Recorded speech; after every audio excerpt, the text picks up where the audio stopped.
The wind howled over the frozen hills of Varelinine, a cold and lonely moon on the edge of human space. Snow fell like dust from the sky, covering everything in white. It was the kind of place where nothing should live, but something was out there. Eli Vance, a scout for the Terran Exploration Corps, sat inside his small one-man rover. The metal walls groaned as another gust of wind slammed against them. Eli looked at the radar screen. A faint signal blinked on the edge of the map.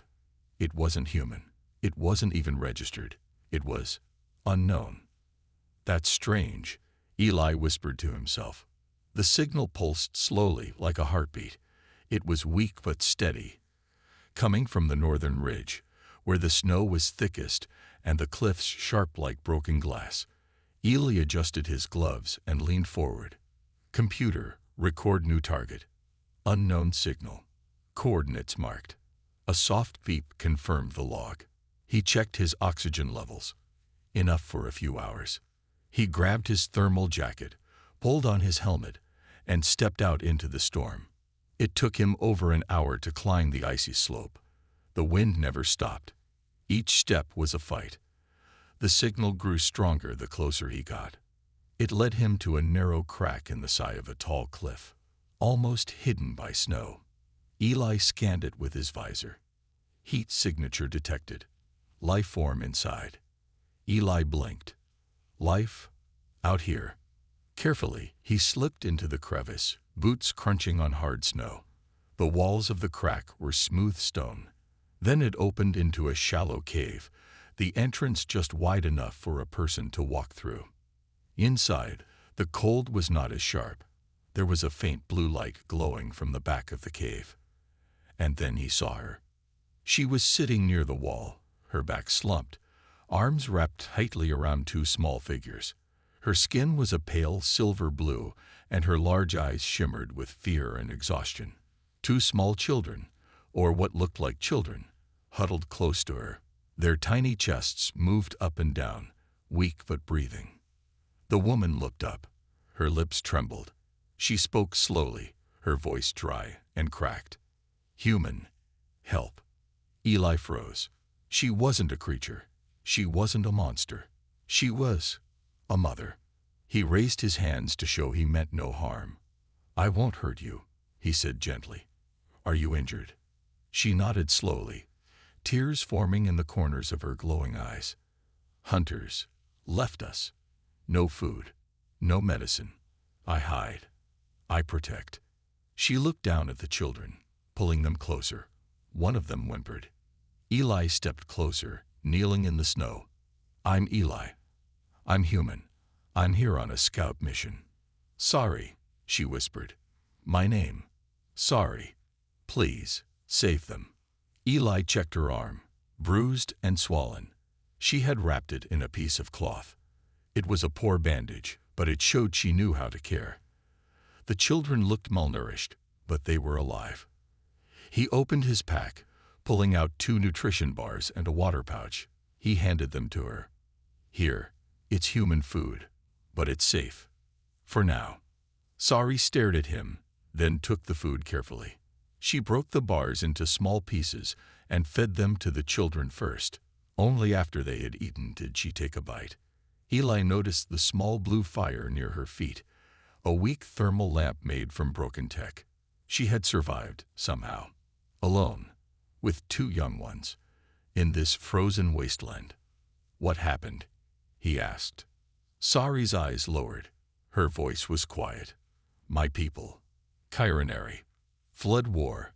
I refused to give them my children. They left me. Said I was weak." Eli's heart sank. "You've been hiding here all this time." She nodded. "No ship. No way home. I sent signal. No one came. Until you." Eli sat back, thinking hard. This was not in the mission briefing. He was supposed to scan for minerals, log weather changes, and return. Not rescue alien mothers in caves. But he couldn't walk away. Not after seeing the way she looked at her children. Not after hearing the fear in her voice. "You don't have to be afraid anymore," he said. "I'll get you out. I have a rover nearby." It's small, but it's warm. Has food. Medical kit. Her eyes widened. You would do this? For me? For you? For them? No one should be left behind. She looked at him, her hands still gently resting on the children. Her lips trembled again, this time with something close to hope. Thank you, Eli. Outside, the storm had eased a little. Eli helped Sari stand. She winced from the pain, but didn't complain. He wrapped his spare thermal blanket around her and carefully picked up one of the children. Sari carried the other. The walk back to the rover was slow and hard, but Eli moved with purpose. Sari followed behind, her eyes fixed on the strange human who had answered a forgotten signal. For the first time in weeks, she felt the warmth of something more powerful than heat. Hope. And Eli, a lone scout in a lifeless world, had found something worth protecting. Something that might change everything. Eli's small rover hummed softly as it moved slowly through the snow. Inside, the warmth was a sharp contrast to the cold outside. Sari sat on a cushioned seat, her two children resting quietly in her arms. The soft glow from the rover's control panel lit up her pale silver-blue skin, making her look even more fragile. Eli kept stealing glances at her. He still could not believe what he had found. An alien mother, alone and hiding on this frozen moon. It felt unreal, but the look in her eyes told him she was real. And she was in trouble. He tried to speak carefully. Sari, can you tell me more about where you come from? Your people? Sari looked down at her children, gently stroking one's glowing blue hair. Kiraneri, she said softly. We were once many. Proud. Strong. But war came. Many died. We fled from our home planet. Eli nodded, imagining a place very different from the cold, empty moon they were on now. War changes everything, he said. It takes families apart. Sari's eyes filled with sadness. Yes, my family, my people, they left me. They said I was weak because I protected my children. What happened? Eli asked. Sari took a deep breath, her voice low. The Kiraneri leaders believed the war could only be won if all children were trained as warriors. They wanted to take my children away. I refused. I ran. I hid here, alone. Eli felt a sharp pain inside. The idea of children being taken from their mother was wrong, no matter the species. But why did they leave you here? Why not take you with them? Sari's hands clenched around the children. Because I broke their law. I broke their trust. I am an outcast. The rover hummed again as it moved through a small valley. Eli turned to look out the window. Snow still fell, but the sky was clearing. Stars began to appear, bright and cold, like tiny fires in the dark. He realized how far from everything they were. No cities, no help, no rescue coming anytime soon. Sari's voice broke the silence. You must know, if they find me, they will take the children. They will not stop. Eli swallowed hard. I won't let that happen. I promise. She looked at him then, really looked at him. You are human. Why do you care? Why do you help us? Eli thought for a moment. Because it's the right thing to do. Because no one should be alone. Because your children are innocent. Sari's eyes softened. Humans, you are different. Eli smiled a little. We try to be. When they reached Eli's small camp, he quickly set up a heater and started preparing something warm for Sari and the children. He found some nutrient paste and rehydrated it into a warm drink. Sari watched quietly as Eli worked. She did not ask many questions. She just waited. Eli handed her the warm drink. This will help you heal. She took it slowly and nodded in thanks. The children stirred. One reached out a small hand toward Eli. He carefully touched their tiny fingers. They were soft and warm. Sari smiled faintly. They are still young, not many weeks old. The youngest is Yali, and the older one is Kor. Eli remembered their glowing blue hair and shining eyes. They looked fragile but strong at the same time. They are special, Sari said quietly. Carinari children carry our hope. Eli's mind raced. Could he protect them? Could he help them survive on this harsh moon until they could find a better place? That night, the camp was silent except for the soft hum of the heater. Eli lay awake in his small bunk, thinking about Sari's story. He remembered the lonely look in her eyes, the fear she hid behind quiet strength. He knew he could not leave her here, not after everything she had been through. The next morning, Eli woke early. The sun was low on the horizon, casting long pink shadows on the snow. He sat next to Sari, who was tending to her children. I need to know more about your people, about the Carinari. If we are going to survive, I have to understand. Sari nodded slowly. The Carinari once ruled 3 star systems. We were known for our wisdom and strength. But the war changed everything. Our leaders grew cruel. They believed only the strongest should live. Eli frowned. That sounds like a hard life. It was, Sari said, but I loved my children more than anything. I refused to let them become soldiers before they were ready. She looked out at the frozen landscape. I hoped to find safety here, far from war. But it has been lonely. I feared I would never see kindness again. Eli reached out and placed a hand on hers. You have kindness now. You have me. Days passed, and the strange family began to settle into the small camp. Eli taught Sari and the children about human tools and ways to stay warm. Sari taught Eli simple songs from her people, soft melodies that seemed to carry the sadness and hope of a lost world. Kor and Yali grew stronger. Their bright eyes followed Eli wherever he went. They learned to trust him, even calling him Dava, a word Sari explained meant guardian in Carinari. One morning, Eli found Sari standing outside, staring at the distant stars. You miss your home, he said softly.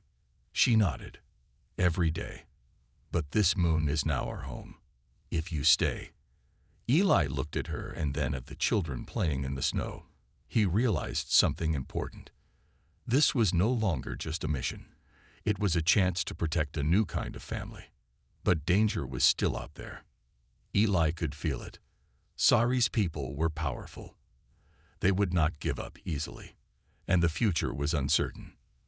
But in this moment, under the wide, cold sky, a human and an alien mother shared a promise: to protect these children, to build a family, to survive together. The cold moon of Varela 9 stretched endless beneath the black sky. Snowflakes drifted softly in the night as Eli stood outside the small camp, staring at the rocky cliff where he had found Sari. The wind whispered around him, but inside his heart, a storm was rising. He thought about Sari's words, about honor, about protection, and about the need for a guardian. The weight of what she had asked pressed on him, to stay with her and her children, not just for a short time, but for life. Eli sighed. He was a scout, trained to explore and report, not to become a family's protector. Yet here he was, faced with a choice he never expected. Inside the camp, Sari sat by the small fire, watching Kor and Yali play with stones that glowed softly in their hands. Their laughter was quiet but pure, a fragile sound in this cold world. Eli stepped inside and sat near her. Sari, what exactly do you want from me? He asked quietly. She looked up, her large eyes shining with both hope and fear. Not just help, not only protection. I want you to be more. He frowned, unsure what she meant. Your people have families, fathers, mothers, partners who protect and teach children. Carinari, we have lost that. My children need a father, a guardian who will stand beside me. Eli swallowed hard. You want me to be a husband, to be their father.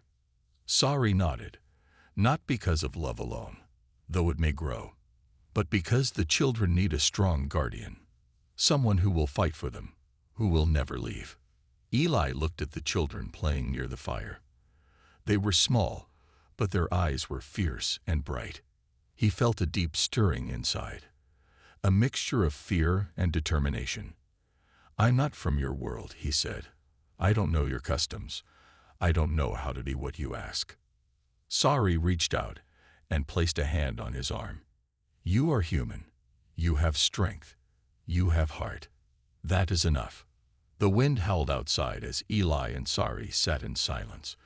The stars above were cold and distant, but the small fire between them gave warmth. Finally, Eli spoke. "If I stay, it is not because I know what to do. It is because I want to protect your children, to give them a chance." Sari's face softened. "Then we make a pact, a promise." Eli nodded. "What kind of promise?" "In the Karenari way, a binding oath is made when two become family. It is a sacred promise. To protect, to honor, to never abandon." Eli's eyes widened. "An oath? That sounds serious." "It is," Sari said. "But it will give the children strength. It will give us hope." The next day, Eli learned more about the Kirinari ritual. Sari explained it was a ceremony of trust, where two beings promised to share their lives and protect each other's family. It was not just about words. It was about actions and heart. Eli felt the weight of it. This was no simple deal. It was a life-changing choice. He looked at Kor and Yali, playing nearby. They paused and watched him, their bright eyes curious and trusting. He realized then that this was more than survival. It was family. That evening, beneath the pale blue light of Varela-9's moons, Eli and Sari prepared for the binding oath. Sari arranged glowing stones in a circle on the snow-covered ground. The stones pulsed gently, casting soft light on their faces. Kor and Yali sat between them, watching carefully. Sari spoke in her native language, her voice steady and clear. Eli listened as best he could, learning the sounds of her people. Then she reached for his hand. "This is the moment," she said softly. "We bind our fates. You will be father and protector. I will be mother and guide. Together, we will raise these children in safety." Eli took a deep breath. He looked into Sari's eyes, and then at the children. His heart beat fast, but he was ready. "I promise," he said. "I will protect you. I will protect your children. I will not leave." Sari smiled, a bright and warm smile that lit up the dark cave. "And I promise to stand beside you. Together, we are family." The binding oath was simple, but powerful. They touched the glowing stones, feeling the warmth spread through their hands. Kor and Yali reached out and placed their small hands on Eli's arm. The connection was real and deep. From that moment, Eli felt a new strength inside. A responsibility not just to survive, but to protect and nurture. Sari stood and wrapped her arm around Eli's waist. "You have made us strong," she said. Eli looked at the sky, the stars watching silently. He was no longer just a scout. He was part of something greater, a family. Over the next few days, Eli learned to care for Sari and her children in new ways. He helped gather food, built better shelters, and taught Sari human methods of survival. Sari, in turn, shared her knowledge of the Kirinari, their history, their songs, and their hopes. The children grew stronger too. Kor began to mimic Eli's movements, trying to help gather small plants. Yali smiled more, reaching out to touch Eli's face. It was a strange, beautiful new world, where human and alien lives were joined by trust and promise. But danger was not far away. Eli felt the unease growing in his chest. The Kirinari who had abandoned Sari would not forget so easily. He knew that the pact they made was only the beginning of a long fight for survival. But with Sari by his side, and the children calling him Dava, he felt ready. For the first time in his life, Eli understood what it meant to be a protector, not just of territory or information, but of family, and he would not fail. The days on Varela-9 passed slowly but with purpose. The cold wind still whipped across the snow-covered plains, but inside the small camp, warmth grew in a different way. Eli had become more than a scout or a stranger. He was now part of a fragile family. Every morning, Eli woke before the pale light of the twin moons. He would check the children first, Kor and Yali, who slept wrapped in soft blankets. They were growing stronger, their skin brighter, their curious eyes following him everywhere. Sari was patient and quiet, but every day she taught Eli a little more about her people, their ways and their customs. Their language was soft and musical, with many words that Eli struggled to remember. But the children learned quickly, repeating simple phrases after Sari, then after Eli. Kor, Yali, Sari said one morning as they sat outside near the fire. "Your father will teach you many things. You must listen." Eli smiled as the two children looked up at him with wide eyes. He wasn't sure how to be a father, especially to alien children, but he was determined to try. Eli began his lessons with simple things. He showed them how to gather edible plants from the frozen soil, how to build a small shelter against the wind, and how to stay warm using human tools. The children watched carefully and tried to copy him. Kor was adventurous and bold, climbing small rocks and chasing after glowing insects. Yali was quieter, more cautious, but equally curious. One day, Eli tried to teach them how to use a simple tool, a small scanner that could detect water under the ice. "Water is life," Eli said. "You must always know where it is." Kor grabbed the scanner, pressing buttons with small fingers. It beeped softly. "Good," Eli said, proud. Sari smiled softly, watching the children grow. "Your people teach well," she said to Eli. "You have patience." Eli shrugged. "I learned from them, too." As the days went by, Eli and Sari grew closer, not in a way of romance, but as partners united by a common goal. They shared the work of keeping the children safe, warm, and fed. At night, Sari would sing Karaneri songs around the fire. Her voice was soft and sad, but full of hope. Eli listened and sometimes tried to join in, making strange sounds that made Sari laugh. The children loved these moments. They would clap their small hands and try to sing along. One afternoon, Sari took Eli to the cave where she had first hidden. It was small and cold, with icicles hanging like glass needles. "This is where we began," she said quietly, "where I hid my children from the hunters, where I thought I would die alone." Eli looked at her with respect. "You saved them," he said. Sari nodded. "Because I would not give up. Because I loved them." Eli thought about his own family back on Earth, the people he missed, the life he left behind. But here, on this frozen moon, a new family was growing. One evening, as the twin moons rose high, Kor and Yali did something unexpected. They reached out their small hands and touched Eli's face. "Dava," they said together. Eli smiled, his heart warm. "That means guardian," Sari explained. "You are their protector, their father." Eli looked at the children, then at Sari. He felt a strange new strength, a feeling that he had never known before. But with each passing day, the shadow of danger grew. Eli found strange tracks near the camp, signs that others had been here, looking for Sari and her children. He knew the Karaneri hunters were close. One night, he sat beside Sari, speaking in low tones. "They will come," he said. "We need a plan." Sari looked at him, her eyes steady. "We will fight, together." Eli nodded. "We must be ready." The next days were filled with preparation. Eli and Sari worked side by side, setting traps and building defenses around the camp. Eli taught Sari how to use his weapons, while Sari showed Eli how to move quietly and use the environment to their advantage. The children watched, sensing the seriousness of the moment. "We protect our family," Sari said firmly. On a cold morning, Eli woke to the sound of footsteps outside the camp. He grabbed his rifle and looked out. Far across the snow, a group of figures moved steadily toward them. They were Karaneri warriors, tall, strong, and armed with weapons that glowed with alien energy.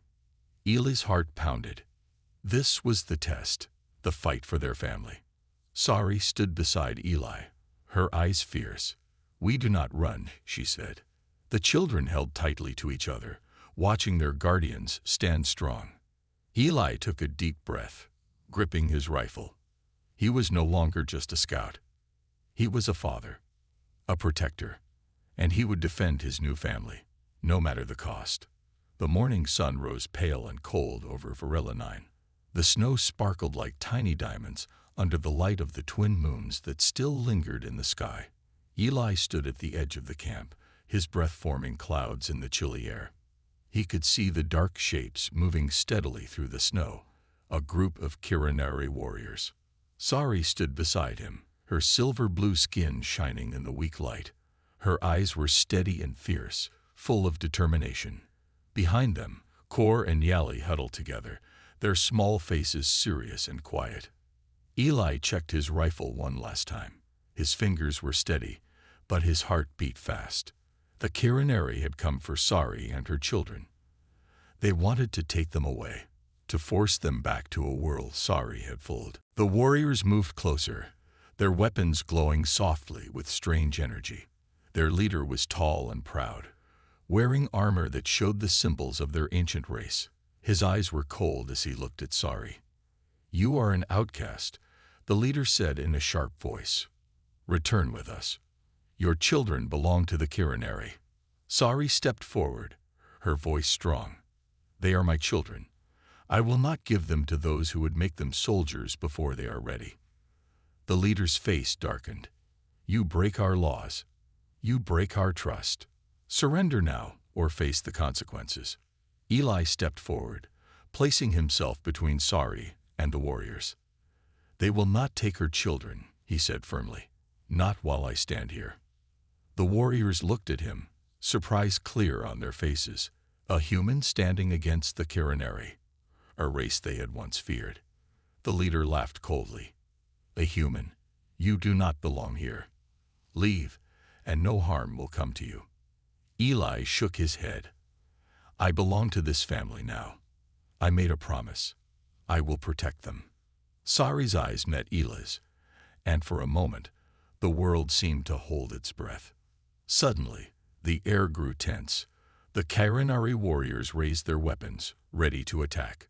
But then, Eli did something unexpected. He spoke in the Kirinari tongue, learned from Sari in the days since he found her. His voice was clear and steady. "I call upon the ancient rite of binding oath," he said. The warriors paused, surprised. The binding oath was a sacred ritual, a promise between two beings to protect each other and their family. It was not often called outside of Kirinari tradition, and never by a human. The leader frowned but nodded slowly. "Explain yourself." Eli stepped forward, placing his hand on his chest. "I have taken the binding oath with Sari. We are family. I am the protector of her children. To harm them is to break the oath." The warriors looked at one another, uncertain. Kor and Yali stepped forward, their small voices ringing out together. "Dava," they called. Eli smiled softly. "That means guardian," Sari explained. The children reached out and touched Eli's arm. The connection was real, stronger than words or weapons. The leader's face softened for a moment. "Perhaps the prophecy is true," he said quietly. Sari looked at him with hope. The Kirinari speak of a future where different peoples come together to rebuild what was lost, a union of strength and heart. Eli nodded. "That is the future I want to fight for." The leader lowered his weapon. "You may stay, but be warned. If you break the oath, you will face us all." Sari bowed her head respectfully. Eli stood tall, feeling the weight of the promise. They had won a fragile peace, but the fight was not over. As the warriors left, Sari turned to Eli. "You have given us hope," she said softly. Eli looked at the children playing nearby. "We will build a new home, together." The cold air on Varela felt less harsh now. The snow still covered the land like a white blanket, but in the small camp, warmth grew, not just from the fire, but from hope. After the Kirinari warriors left, Eli and Sari worked quietly to rebuild what was broken. The promise of peace was fragile, but it was a start. Sari sat near the fire, watching Kor and Yali play. Their laughter was soft and bright, like little stars in the dark night. Eli joined her, rubbing his cold hands together. "They are growing fast," he said with a smile. Sari nodded, "Stronger than I ever hoped." Days passed, and the small family began to settle into a new routine. Eli taught Sari and the children about human tools and ways to survive. Sari taught Eli the old songs of the Karenari, songs full of history, loss, and hope. One evening, as the twin moons rose high, Sari sang a soft melody. Eli listened, feeling the deep sadness in her voice. Then she stopped and looked at him. "You have a flame inside you," she said softly, "a fire of courage and kindness. It is rare in the galaxy." Eli smiled. "Maybe it is because I have something worth protecting." Sari reached out and took his hand. "You have given us life. Not just survival, but life." The days grew longer, and the camp began to feel like home. Eli and Sari worked together, gathering food, repairing shelters, and teaching the children. Kor learned quickly. He climbed rocks, ran through the snow, and tried to mimic Eli's human ways. Yali was more gentle, often sitting quietly by Sari's side, watching and learning. One afternoon, Eli took Kor to explore a nearby cave. It was a small place, filled with glowing crystals that lit the darkness with soft blue light. "Look, Kor," Eli said. "This cave is like a treasure. Just like you and Yali are treasures to your mother and me." Kor smiled shyly, holding Eli's hand. But even in these peaceful moments, Eli could feel the weight of the galaxy outside their small world. The Karenari leaders had not forgotten Sari or her children. The promise of peace was thin, and danger could return at any time. One night, as Eli stood watch outside the camp, he saw a faint light far across the snow. He knew then that the struggle was not over. He returned to Sari and the children, his face serious. "They are coming again," he said quietly. Sari's eyes grew hard. "Then we must be ready." Together, they prepared. Eli trained Sari in the use of human weapons, and Sari taught Eli Karenari combat moves and strategies. The children watched and learned, too, playing games that taught them agility and strength. They were not just surviving anymore. They were growing stronger. One day, a small group of human explorers arrived at the camp. They had been sent to investigate the strange signals coming from Varela 9. Eli welcomed them cautiously, knowing their arrival could mean hope or danger. The explorers were surprised to find Sari and the children living in harmony with a human. Their leader, Captain Rena, looked at Eli with respect. "You did well," she said. "We will help protect your family." With the new allies, the camp grew stronger. Together, humans and Karenari began to build a small community, a place where differences were not reasons for war, but reasons for strength. Sari watched the children play with the human explorers, laughing and learning from one another. She smiled, feeling a new hope that maybe, just maybe, this was the beginning of a better future. Eli stood beside Sari one evening, watching the stars. "We are far from home," he said softly. "But we have each other," Sari replied. Eli nodded. "And that makes all the difference." Under the cold sky of Varela 9, a new family had found its flame, a light that would not be easily extinguished. The sun rose slowly over the icy plains of Varela 9, painting the snow in soft shades of pink and gold. The air was cold but clear, and for the first time in many months, Eli felt something he hadn't in a long time: peace. Around the camp, there was movement and life. Humans and Karenari worked side by side, building shelters, planting small gardens in heated greenhouses, and caring for the children who laughed and played together without fear. Eli stood near the edge of the camp, watching Sari teaching Yali to gather water from melted ice. Kor was nearby, helping the human explorers carry supplies. It was a strange but beautiful sight, a mix of two worlds coming together. Eli's heart swelled with pride and hope. Months had passed since that first day. He found Sari hiding in the cold cave, alone and desperate. The children who had once been weak and silent were now strong and curious. They ran and played, their glowing eyes bright with wonder. Sari approached Eli, her face soft but serious. "We have come far," she said. Eli nodded. "Yes, but there is still much to do." She looked out at the horizon, where the distant mountains rose like silent guardians. "This place is no longer just a hiding place. It is our home." Eli smiled, a home worth defending. That evening, the community gathered around the large fire in the center of the camp. Humans and Kirinari alike shared stories, food, and laughter. Eli sat beside Sari, feeling the warmth of the fire and the quiet strength of the woman who had trusted him with her children. Kor and Yali played nearby, their hands clasped together as they chased after glowing fireflies that floated in the night air. Sari leaned close to Eli and whispered, "You gave them more than safety. You gave them a future." Eli looked at her, his eyes full of meaning. "And you gave me a family." The peace they had found was fragile, but it was real. The Kirinari leaders had accepted the binding oath.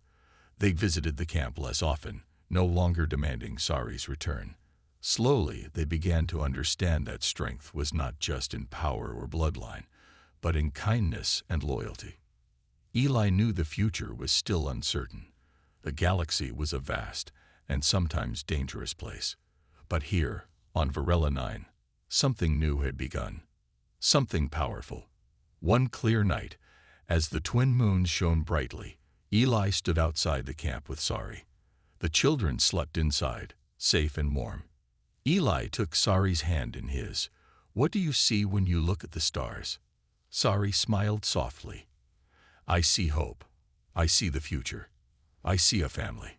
Eli squeezed her hand gently. "We will protect that future, together."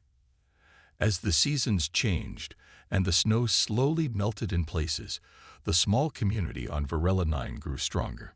They built schools where children learned both Kirinari history and human science. They built gardens that grew fresh food beneath protective domes. They built homes filled with laughter and love. Eli sometimes thought back to the lonely scout who had followed a strange signal into an icy cave. He had found much more than a lost alien mother. He had found a family. And in that family, across two very different worlds, they had created something new, a home worth fighting for.